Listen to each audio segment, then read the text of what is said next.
O Bastidores CNN abre espaço agora para uma entrevista muito importante, para você entender os detalhes dessa proposta do governo federal, para não cair em fake news, para acreditar na informação de alguém, de fato, que ajudou a elaborar essa proposta. A gente vai receber aqui no Bastidores CNN, dos nossos estúdios em Brasília, o secretário de Reformas Econômicas do Ministério da Fazenda, Marcos Pinto. Marcos, seja muito bem-vindo ao Bastidores CNN. O Fernando Nakagawa, nosso apresentador do CNN Money, também vai participar dessa entrevista. Minha primeira pergunta é sobre os partidos de centro e direita que já falam em desidratação, da possibilidade de mudança nas compensações para o aumento da faixa de isenção até R$5 mil. Há espaço na proposta para a diminuição do potencial das compensações ou não? Boa tarde a todos, é um prazer estar aqui com vocês. Olha, a gente enviou o projeto, o ministro Fernando Haddad mesmo disse, para iniciar a discussão. Sempre há espaço para o Congresso fazer aperfeiçoamentos, para o Congresso fazer alterações e a gente não espera nada diferente. O que a gente gosta de ressaltar, que é muito importante, é que a gente está falando de uma medida de justiça tributária. De um lado, a gente está isentando de imposto de renda 10 milhões de brasileiros que ganham menos de R$5 mil. E de outro lado, a gente está tributando com uma alíquota módica de até 10%, mínima. Os mais ricos vão poder abater todo o imposto já pago dessa alíquota e vai atingir apenas 140 mil brasileiros que hoje pagam, em média, uma alíquota efetiva de cerca de 2% a 3%. Então, a gente tem, de um lado, a gente está isentando o assalariado que paga 27,5% deduzido na sua folha, no seu olerite, e tributando uma minoria de 140 mil pessoas que hoje paga muito pouco e vai pagar um pouco mais com essa medida. A gente acha que o Congresso vai estar sensível a esse pleito de justiça da sociedade brasileira. Secretário, a carga tributária sobre o setor empresarial já é considerada muito alta no país. Isso a gente já começa a ouvir como argumento ali no bastidor do Congresso Nacional, já indicando o que será a resistência a esse projeto e por onde ele pode ser modificado. Na sua avaliação, o aumento do imposto não poderia, por exemplo, desestimular essas empresas estrangeiras a se instalarem no Brasil? Olha, aqui é importante a gente desmistificar essa noção de que a tributação sobre lucros no Brasil é muito alta. Sem dúvida nenhuma, a alíquota nominal do imposto de renda do Brasil, de 34%, é uma das maiores do mundo. Não há dúvida disso, a gente não pode negar. Mas a realidade da cobrança do imposto de renda das pessoas jurídicas é muito diferente. Na prática, as empresas pagam no Brasil uma alíquota bem menor, porque existem uma série de benefícios, isenções, tratamentos fiscais mais favorecidos que fazem com que a alíquota média, por exemplo, de uma empresa no lucro real no Brasil caia de 34% para 20%. Uma empresa do lucro presumido paga na média 11% só. E uma empresa do simples paga na verdade 6%. Então, e o que faz com que a nossa tributação efetiva, não a nominal, a efetiva, esteja em linha com os países desenvolvidos. A nossa tributação efetiva não é maior do que a que se vê na Europa ou nos Estados Unidos. E em todos esses países você tem tributação de dividendos, numa alíquota muito maior do que a do imposto mínimo que nós estamos propondo. A alíquota de tributação de dividendos nos Estados Unidos é de 20% e na Europa, na média, também. Aqui no Brasil, os dividendos continuam isentos, o que faz com que as pessoas mais ricas do país tenham esse tratamento tributário favorecido e paguem menos imposto proporcionalmente à renda do que os mais pobres. Fernando Nakagawa. Obrigado, Uribe. Secretário, um dos pontos que tem gerado bastante discussão entre tributaristas cita aquele trecho onde a proposta menciona exatamente a questão relacionada à emissão de lucros e dividendos. E o texto menciona que aqueles pagos, creditados, entregues a empregados ou remetidos ao exterior, portanto não para residentes, os lucros e dividendos enviados ao exterior, ficarão sujeitos à incidência do imposto de renda sobre a renda na fonte com alíquota de 10%. O texto não deixa claro se esta tributação será aplicada apenas às pessoas físicas ou também às pessoas jurídicas, porque a equipe econômica tem citado, o ministro citou várias vezes, um universo de 141 mil indivíduos, mas são residentes. Sobre os não residentes, esta medida também alcança os pagamentos de lucros e dividendos entre empresas? Se sim, qual é esse universo, secretário? Olha, a medida para o não residente, ela se aplica tanto para pessoas físicas quanto para pessoas jurídicas. E houve uma preocupação no momento que a medida foi lançada de alguns setores de que isso poderia inibir o investimento, seja das empresas estrangeiras, seja dos investidores institucionais na Bolsa de Valores brasileiras. A gente não tem essa preocupação e não espera nenhuma redução no investimento estrangeiro no Brasil. E explico por quê. A primeira razão é a seguinte: a própria OCDE, a Organização dos Países de Cooperação para o Desenvolvimento Econômico, ela recomenda que o país, a tributação de dividendo no país de origem de 5% a 15%.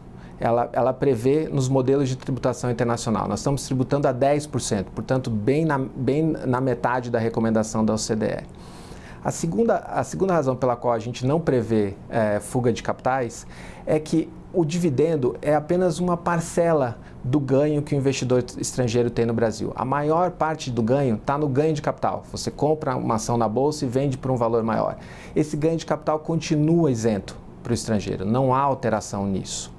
Além disso, os juros sobre capital próprio perfazem a maior parte dos proventos que são distribuídos pelas empresas para os acionistas. E a tributação dos juros sobre capital próprio, que continua mais favorecida, não vai ser alterada. Por fim, outro aspecto muito importante. A maioria dos países, seja os que têm tratado de bitributação com o Brasil, seja os que não têm, prevêem um desconto dos impostos pagos sobre dividendos no país de origem. Então, portanto, por exemplo, uma empresa americana, em geral, ela vai poder abater do imposto que ela paga nos Estados Unidos o dividendo que ela pagar na retenção aqui no Brasil. Então, esse abatimento faz com que a gente, na verdade, esteja tributando aqui no país uma parte que não vai ser sentida pelas empresas porque elas vão poder abater isso no país de origem.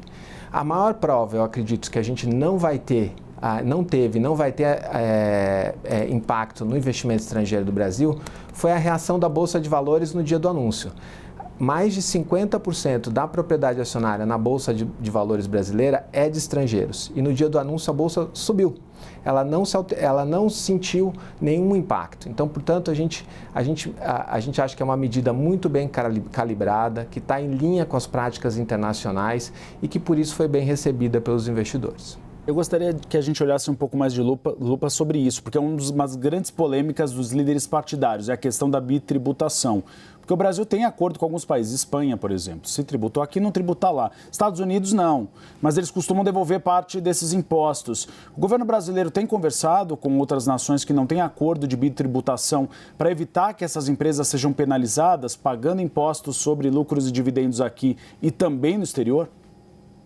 Sim, a Receita Federal, a gente fez um estudo sobre isso e abrangendo os países que têm os maiores investimentos aqui no Brasil, e chegamos à conclusão que a maioria dos países, a grande maioria, esmagadora maioria dos países que investem no Brasil, que tem empresas que investem no Brasil, ou são cobertos por tratados de bitributação, ou já tem regras, independentemente do tratado, que permitem o crédito desses valores pagos aqui.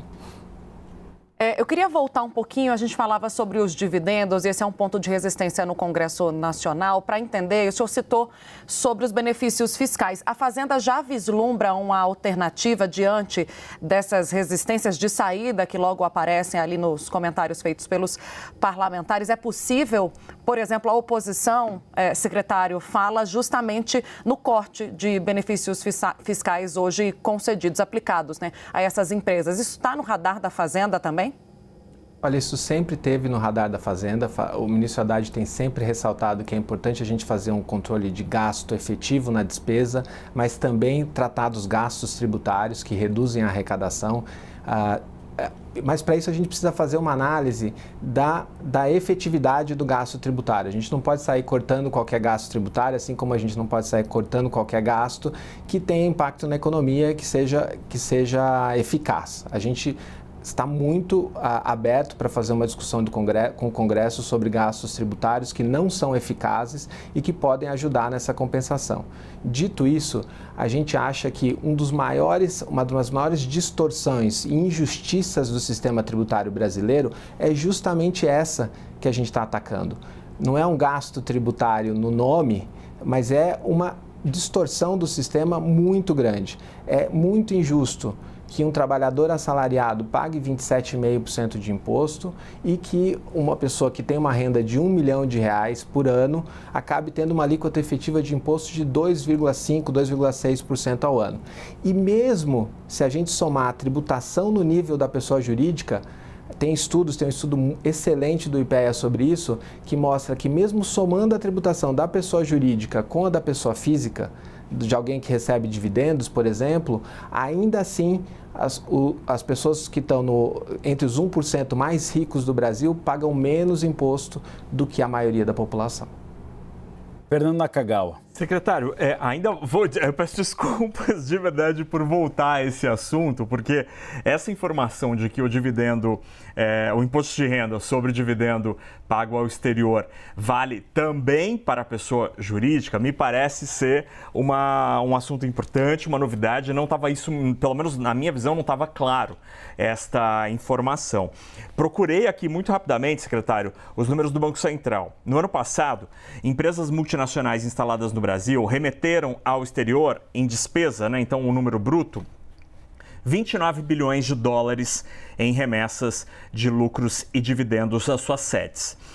Fazendo uma conta grossa, assim, com lápis e papel, aplicando-se uma alíquota de 10% sobre este montante, já que estamos falando de multinacionais, são todas empresas que têm faturamento elevado, daria 2 bilhões e 900 milhões de dólares, pelo câmbio de hoje seriam 16 bilhões de reais apenas nesta linha. Na apresentação do projeto, o texto citava 8 bilhões e 900 milhões de reais adicionais na tributação de 10% na remessa de dividendos ao exterior.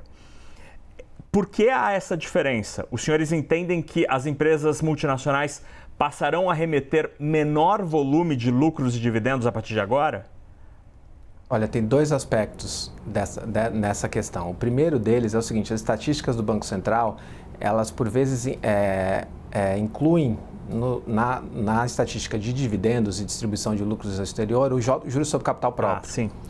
E o juros sobre capital próprio, tecnicamente, ele é um dividendo, é uma distribuição de lucros, mas ele tem um tratamento tributário completamente diferente que não vai ser alterado. Então, a estatística do Banco Central pega esse montante de juros sobre capital próprio que é expressivo.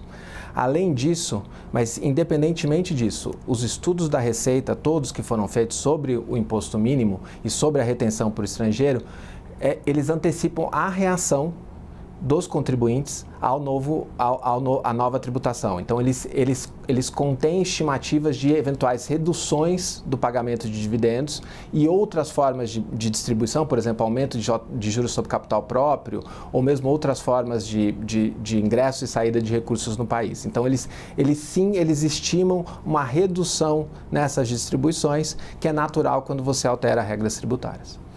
Secretário, o presidente Lula pediu a Davi Alcolumbre e a Hugo Motta que, na medida do possível, essa proposta seja aprovada para a sanção presidencial até julho, no primeiro semestre. Há algum prazo legal ou pelo menos alguma possibilidade para a Receita Federal se preparar para fazer essas mudanças para o ano que vem? Há um prazo final, alguma data que até essa data dá para as mudanças valerem para o ano que vem? Depois dela fica impossível? Olha, o prazo legal para que qualquer mudança de tributação seja aprovada é o final do ano, é 31 de dezembro desse ano. É claro que a Receita precisa se preparar, então a gente precisaria de uns 2 ou 3 meses antes do final do ano. O ideal seria que o projeto fosse aprovado uns 2 ou 3 meses antes do final do ano, para que a Receita possa preparar todos os sistemas para fazer a cobrança sem complicação para o contribuinte. Outubro, então. Acho que por aí seria o ideal. Secretário, eu quero trazer também um pouco da reação dos municípios. A gente já começou a falar sobre isso, sobre a possibilidade, segundo esses gestores municipais, da perda de receita, já que eles também têm parte da retenção do imposto de renda na folha dos servidores. Uma sugestão que está circulando entre os parlamentares já é de uma transferência direta de parte da verba da compensação para os entes federativos. É um caminho possível? E eu queria já emendar numa segunda pergunta, porque a gente não tem muito tempo, secretário, sobre corte de gastos.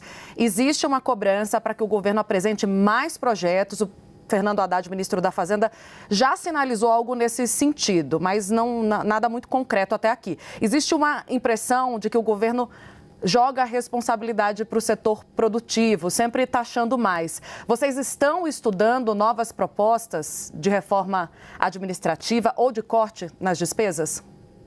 Olha, sobre essa questão do corte nas despesas, eu digo o seguinte, a gente, no Ministério da Fazenda, é nossa função primordial analisar a qualquer momento o gasto, a qualidade do gasto, e a gente enviou no passado um pacote com corte de gastos expressivos e que foi aprovado pela Câmara e pelo Senado em tempo recorde, com grande apoio, e continuamos trabalhando nisso. O Ministério da Fazenda não vai esmorecer na luta pelo equilíbrio fiscal, pela responsabilidade, não há dúvida disso.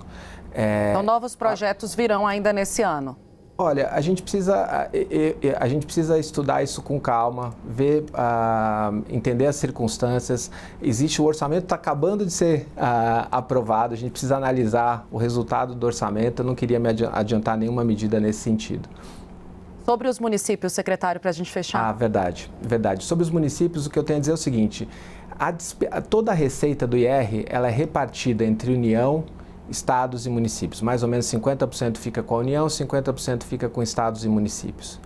O projeto prevê compensação total do que está sendo desonerado pelo imposto mínimo. Então, os estados e municípios vão ser totalmente compensados pela parcela que está sendo desonerada no bolo total. Então, uma parte das receitas que vão ser 50% exatamente das receitas que vão ser obtidas com o imposto mínimo vão ser transferidas para estados e municípios. O que eu não quero negar é que os estados e municípios têm uma perda. Por quê? Essa perda se restringe à desoneração da própria folha deles, porque pela Constituição, estados e municípios têm direito de receber o imposto de renda que é aplicado sobre a folha dos seus servidores. Essa é realmente um impacto da medida, mas esse impacto é um impacto menor e ele é uma própria decorrência da medida. A gente está beneficiando os servidores de estados e municípios com a desoneração e isso está causando indiretamente um impacto nas contas públicas. Obviamente, o governo é sensível, assim como a União quer preservar suas próprias contas em ordem, o governo é sensível à situação de estados e municípios e está aberto a discutir com eles alternativas para minorar esse impacto. Nós conversamos com o secretário de Reformas Econômicas do Ministério da Fazenda, Marcos Pinto. Secretário, muito obrigado pela presença aqui nos estúdios da CNN em Brasília. Tivemos transmissão simultânea com a CNN Money, porque é uma entrevista importante que interessa ao cidadão, ao mercado financeiro e ao setor produtivo. Muito obrigado por abrir espaço na agenda para esclarecer as nossas dúvidas. Obrigado a todos.